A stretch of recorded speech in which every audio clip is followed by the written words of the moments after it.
My name is Paul Jamison. I host the Green Industry Podcast. We're a show that helps lawn care and landscaping professionals take their businesses to the next level. In 2019, I had my first sponsorship call. This was pre-COVID, and when somebody said hop on a call, I had never been on a Zoom call before, so I thought that meant a phone call. So the call was at 3 p.m. with a brand called Jobber. They were a CRM, and the woman said, hop on a call at 3 o'clock. So I was actually at my friend's house at the swimming pool, and I thought my phone was going to ring at 3 o'clock. And 3 o'clock came, and I'm sitting at the pool with my buddy Zach, and my phone never rang. And then 3:05 still didn't ring, and I was like, oh man, maybe it was a scam or something. Then I checked my email, and they were sending me the video conference link. I couldn't believe the first deal. They wanted to give me over $1,000. I couldn't compute that. I just couldn't comprehend someone wanted to pay to be on my podcast. I didn't know what I was doing, and unfortunately, I would talk to my buddies who were other content creators,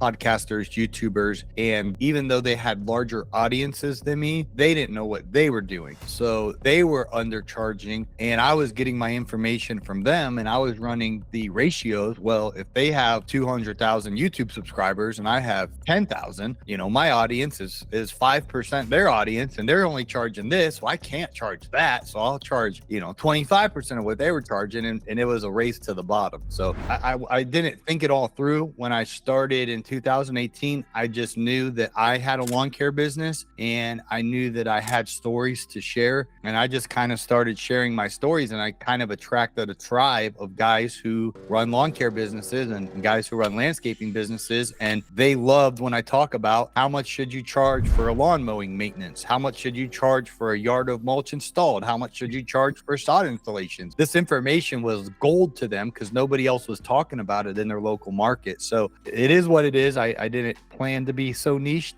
but when it comes to sponsorships, what has happened is it's very easy for me to sell a lawnmower brand or a piece of power equipment that I believe in to my audience. And I can't tell you how many people are like, hey, I bought that brand mower because that's what you use and that's what you talk about. Or I bought that software because that's what you use and that's what you talk about. And it's a very, very eye-opening to me when you do niche down the way you can convert your audience into customers of these companies, and they see that and they're willing to pay me for that. I had told my podcast producer who actually creates my audio show, I said, man, we're getting millions of downloads. People are asking for autographs, pictures, like out in public. It's weird, but people want to get a picture with me. I can't compute this, but I'm telling him, but that's not translating into money. I said, we get all these views, all these downloads, all these likes, all these pictures and autographs, but there's no money. What are we doing wrong? And we're literally having these conversations. It was like a divine moment, so to speak, because I was watching the Think Media podcast, and Justin Moore was on there, and he's answering all the private conversations I was having with my friend Brian about all of this. And I was like, here's the answer. And I immediately started following him then, and he did a live stream like the next week. I was watching his live stream, and I made a comment, and he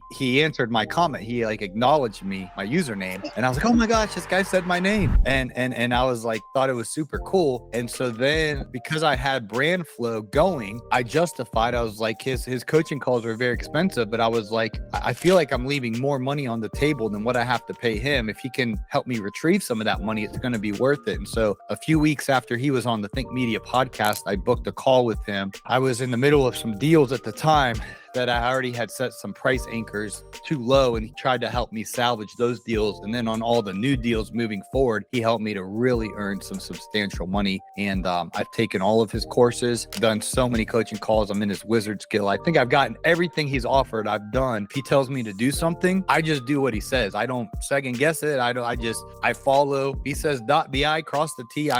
When I say I follow the Justin Moore plan, I do exactly what he tells me, even when I'm uncomfortable and I'm sending out an email thinking, this is too much to ask for, whatever. I just trust Justin, and it's been working out for me. In 2022, some of the big players started reaching out. These multi-billion-dollar companies started reaching out to me, and I remember I was on a phone call. I asked them, hey, what do you usually pay an influencer for a campaign like this? And they told me 20 to 80,000. I thought they meant for the campaign, like that's what they paid everybody if you add all the pot. But then I got off the call, and I was like, it sounded like they meant 20 to 80 just for me. So that's when I really reached out to Justin, and I was like, they said 20 to 80,000. Did they mean for the overall campaign or for just one creator? And he was laughing. He's like, for you, silly, you could have got 80,000 if you played it right. And so that's when I realized, wow, there's a lot of money that I was leaving on the table. And I started working with Justin in a very intentional way. I think we did like 14 or 15 coaching calls that year. Like every week I was on a coaching call with him, and he was just getting me these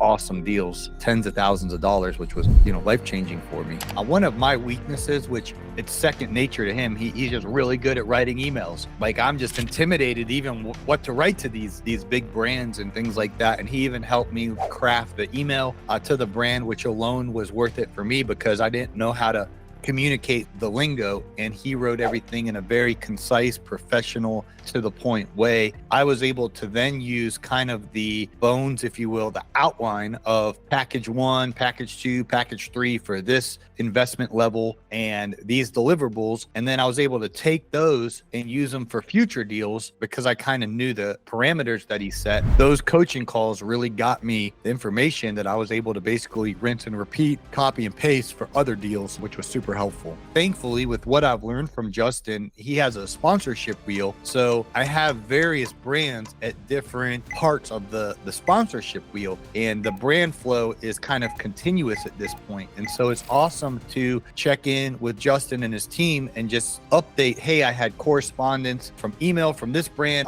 sponsorship call with this brand. I'm able to kind of present the facts to Justin's team, and they're able to say, hey, instead of charging this price for that, counter with this, or even communication suggestions like, hey, this brand has been ghosting me. Let's try to email them this. If that doesn't work, let's try to text them this. And just having somebody to kind of guide me through the communication process, setting up the quantity of deliverables for the investment levels. So I love the continuous work with Justin and his team. And I probably have the record. I probably have the most coaching calls with Justin. I've done so many of them, and I can't get enough because I would have never made the amount of money that I'm making and establishing the relationships I'm establishing with some of my dream brands if it wasn't for Justin and his team. It's transforming my business. It's also transforming our industry because I've shared with so many of my friends that are creators about Justin and his material, because again, if they charge more, then I can charge more. And I think a lot of creators don't understand that. And Justin does understand that. And he can help you to communicate that to the brand so that you can earn the maximum or the full potential. One thing I've learned from Justin, most podcasters, social media influencers, they're full of themselves and they're entitled. So they think, oh, I have a big audience, you should pay me money. That's not how it works. What Justin has been able to teach me about is that it's not about me. It's about the customer, and the customer is the brand. You have to make it all about them. What is their marketing goal, and how are you going to help them achieve that goal? My number one advice is, if you're a podcaster, lose the entitlement just because you have listeners or views or downloads or likes or whatever. That don't mean squat. Find out what your customer wants, what their marketing goal is, and then really figure out how you're going to help them achieve that. And if then you can help your customer win, they're going to notice that, then you're probably going to get repeat business and it's going to be a win-win. Whatever entitlement I did have pre-working from him, that's been squashed. And now it's about really serving the brands and genuinely figuring out how I can best help them. And so there's a ton of opportunity out there if you're able to really be a problem solver for these marketing departments at these brands. I have paid Justin tens of thousands of dollars over the coaching calls, his courses, and the ongoing coaching, but he's helped me make hundreds of thousands. The ROI is an absolute no-brainer to me. And as far as I know, Justin's the top expert on sponsorships. So to be in alliance and a network and a relationship with the best sponsorship coach, it's a no-brainer for me. I'm just honored to get to call him a friend and to have him as a business partner. And it's a lot of fun. So making money is fun. I've been a creator broke, busted, and disgusted, and I've been a creator making money. And it's when you get to do what you love, making content, and you get to make a lot of money doing it, it's exhilarating. It's so much fun.